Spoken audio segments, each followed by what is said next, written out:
Olá, amigos! Isabel falando. Vamos para curiosidades. E vamos falar aí de diferença entre Tadalafila e Sildenafila. Que diferente, né? Esse conteúdo de hoje. Mas eu acho que muita gente vai achar interessante saber porque são medicamentos bem conhecidos, né? Conhecidos como Viagras. Quem trabalhou ou conhece quem trabalhou, que trabalha em farmácia, sabe o quanto os medicamentos para potência sexual são vendidos. Eu digo potência sexual entre aspas, por quê? Porque não é exatamente o termo potência sexual, e sim uma questão enzimática que atrapalha o fluxo sanguíneo na região peniana e atrapalha a ereção, dando um breve resumo aqui da ópera. Primeiro, antes de continuar, vou pedir a vocês, amigos e amigas, um like, um comentário gentil, compartilhamento nas redes sociais. E se você é novo por aqui, se inscreva, faça parte do canal Isabel Portuá. O site consultado para saber as informações que eu vou passar para vocês agora foi o site manual.com.br. Eu não vou fazer esse vídeo mostrando meu rosto, porque eu peguei dengue esses dias, então eu tô um pouco abatida, tá bom? Por isso que tá sendo em áudio. Mas vamos lá. Como funciona?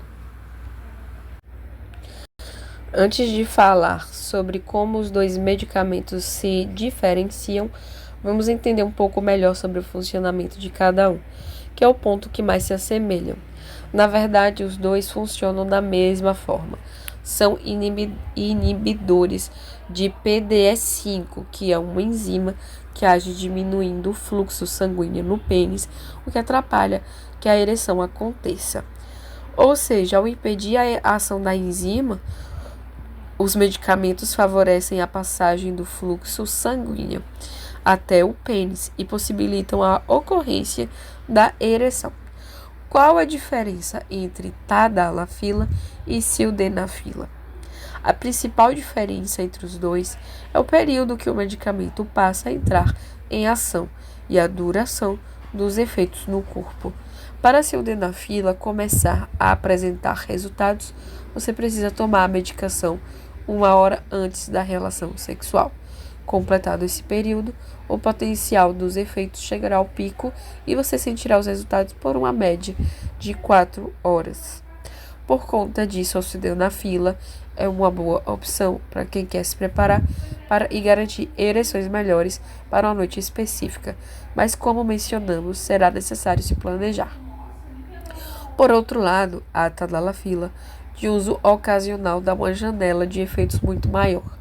É possível sentir os resultados a partir de 30 minutos depois que ingerir o comprimido, sendo que duram até 36 horas depois do uso da medicação. Isso permite que o homem tenha maior espontaneidade na vida sexual, o que faz com que a Tadalafila seja chamada como pílula do fim de semana. Além disso, também é possível fazer um Tadalafila de uso diário, em que os resultados são contínuos, para que se sinta confiante sempre que desejar. Qual é o mais efetivo? Tadalafila ou Sildenafila? Apesar dos dois possuírem janelas de efeitos bem diferentes, a efetividade de cada um é bem parecida. Um estudo desenvolvido mostrou que Sildenafila foi efetiva para 82% de homens que a utilizam, enquanto a Tadalafila foi eficaz em 81% dos casos. Essa diferença de 1% não é relevante, o que nos faz pensar que a efetividade dos dois é muito semelhante. Mais um ponto importante para considerar que a ação da Sildenafila sofre interferência de alguns alimentos, como comidas muito gordurosas, que desaceleram seus efeitos. Com a Tadalafila isso não acontece. E em relação aos efeitos colaterais? Bom, alguns dos efeitos colaterais da Tadalafila e da Sildenafila são bem parecidos, como dores de cabeça, tontura, rubor na pele, congestão nasal, refluxo gastroesofágico e até visão turva.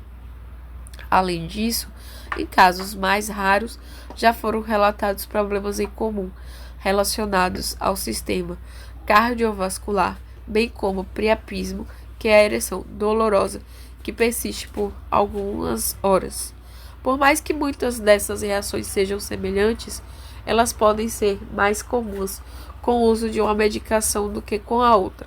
Por exemplo, há especialistas que afirmam que a interferência na visão é mais comum com o uso da sildenafila, enquanto que com a tadalafila é mais comum a ocorrência de dores musculares. Qual dos dois é mais seguro? Ambos os medicamentos são aprovados pela Anvisa, o que quer dizer que o uso é considerado seguro, desde que seja realizado de acordo com a prescrição médica. No entanto, existem algumas contraindicações que devem receber a devida atenção. Os medicamentos inibidores da enzima PDE5 não devem ser utilizados por homens que façam uso de medicações compostas por nitratos, como alguns remédios indicados para doenças cardíacas. Também é importante ficar atento à composição de cada medicamento para verificar se não possui nenhuma alergia ou intolerância aos ingredientes utilizados. Além disso, a prescrição do medicamento deve ser feita com precaução entre homens que possuem problemas cardíacos, problemas no fígado e nos rins que sejam graves, úlceras no estômago, que já tenham tido AVC, que tenham pressão alta ou baixa, problemas de sangramento, deformação do pênis ou doença de Peyronie, e condições que podem levar ao priapismo, como a anemia, falciforme, mieloma múltiplo ou leucemia. Se você já tiver experienciado algum desses problemas, avise ao seu médico. E aí, você achou interessante essas informações? Já sabia da diferença entre a tadalafila e a sildenafila? Deixe o seu comentário, deixe um like, comente e compartilhe. Obrigada e até o próximo vídeo.